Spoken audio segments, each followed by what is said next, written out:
Arestado ang dalawang suspect sa panggagahasa sa magkaiwalay na operasyon sa Quezon City at Pasig. Ang biktima umano ng isa, miyembro ng LGBTQ community.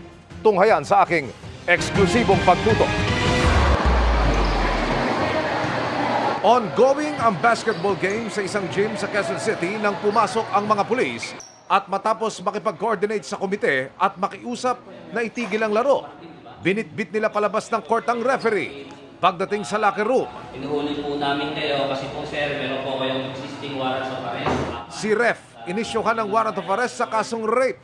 Matapos ireklamo ng nooy 17 anyos na anak ng kanyang churchmate sa Osamis City noong taong 2014. Yung ating suspect nagbigay ng tubig doon sa ating biktima na kung saan nung ininom nung bata, she was then 17 years old at unfortunately nga nawalan siya ng malay at ayun, nalaman niya na lang nung pagkagising niya, nagkaroon siya ng ulirat, nare-rape na pala siya that time.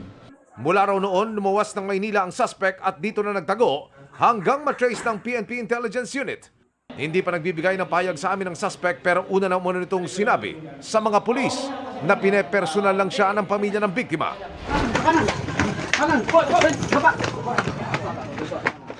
Sa Barangay Rosario sa Pasig naman, dinakip ng Pasig Police ang isa pang rape suspect umano. Ayon sa investigasyon, miyembro ng LGBTQ ang ginahasa ng suspect. Ayon sa pulisya, inakala umano nitong hindi na siya mahuhuli pero nagpursige ang biktima na makapaghain ng reklamo. We prioritize those cases involving rape. Huwag kayong mag-atubili. I-report nyo agad sa amin, sa aming himpilan, lalo na sa women's desk. So, a-actionan natin agad yan. So, huwag nyo ikatakot yan, ituro nyo ang ating mga perpetrator dyan. Wala pang pahayag ang suspect. Para sa GMA Integrated News, Emil Sumangil, Nakatutok, 24 Oras.